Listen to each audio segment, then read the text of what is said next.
Hello friends, welcome to my channel wise education and fusion. आज के इस video में हम स्टैंडर्ड 6 का एंगल्स ये चैप्टर देखने वाले हैं।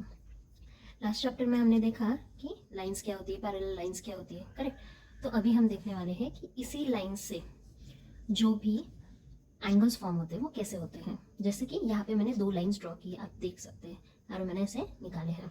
तो एक्चुअली ये लाइंस अगर हमने ड्रॉ की है तो इस लाइन में अगर स्पेस बन रहा है तो इस स्पेस को हम कहेंगे एंगल। लेकिन अभी तो मैंने एक के ऊपर एक दो लाइंस ड्रॉ किए हैं, तो यहाँ पे कोई भी स्पेस नहीं बन रहा है, तो इसीलिए हम इसे कहेंगे जीरो एंगल। क्या कहेंगे हम उसे? Zero angle. क्यों जीरो एंगल कहेंगे? क्योंकि इसमें से कोई भी स्पेस नहीं बन रहा है। जैसे कि अब मैंने ये दो लाइंस ड्रॉ की है, ठीक है। इस दो लाइंस में ये थोड़ा स्पेस बन रहा है, तो आपको तो पता है, जैसे कि हमने और एक चीज़ देखी थी, परपेंडिकुलर। कोई भी लाइन दूसरे लाइन के ऊपर परपेंडिकुलर हुई तो उसमें 90 डिग्री का एंगल बनता है। तो ये एक दूसरे के ऊपर परपेंडिकुलर है, इसकी वजह से ये 90 डिग्री का एंगल बन रहा है। लेकिन जो मैंने अभी यहाँ पे ऊपर बनाया ये तो 90 डिग्री से कम है, ये स्ट्रेट लाइन नहीं है, ये स्लैंटिंग लाइन है, तो इसीलिए हम इसे कहेंगे acute angle. This angle is less than 90 degree, this angle is less than 90 degree. चलो समझ लीजिए ये 50 डिग्री का एंगल है, तो ये 90 डिग्री से कम है, less than 90 degree, but greater than zero angle, zero angle से ज़्यादा है। जीरो एंगल हमारा ऐसा बन रहा था, तो ये अभी थोड़ा ऊपर हमने बनाया है, तो इसीलिए 50 डिग्री का समझ लीजिए ये एंगल है, तो 90 डिग्री से कम और जीरो से ज़्यादा, इसीलिए ये हो गया हमारा एक्यूट एंगल। और वैसे तो भी हमने 90 डिग्री का एंगल देख ही लिया है, तो 90 डिग्री के एंगल को हम कहते हैं राइट एंगल।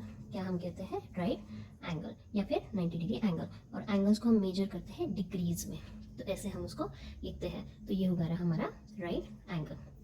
तो उसके बाद हम देखेंगे कि इस 90 डिग्री से बड़ा, ग्रेटर देन 90 डिग्री, ठीक है।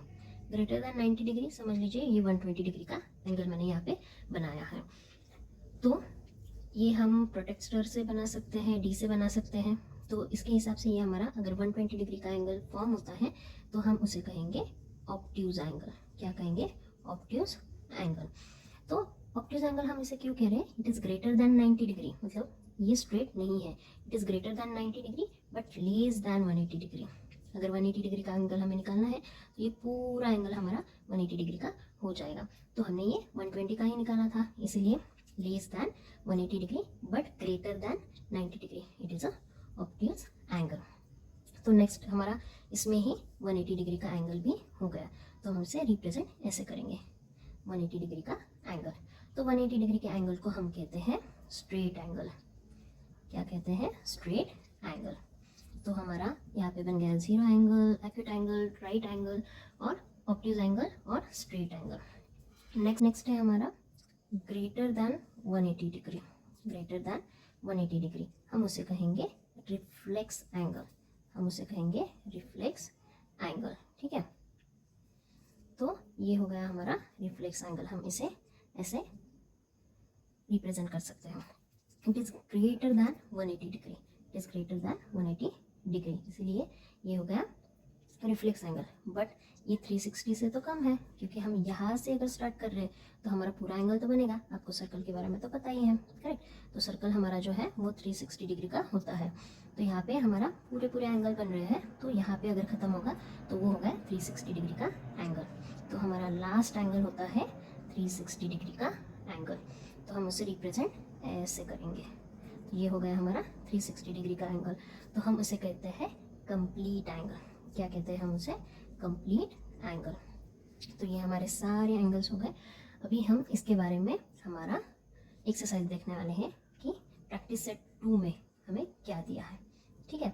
आई होप ये वीडियो आपको समझ में आया होगा, ये सारे एंगल्स आपको समझ में आ गए होंगे। तो ये सब टाइप्स आप याद रखिए, कुछ भी क्वेश्चन होगा तो मुझे कमेंट्स में पूछिएगा।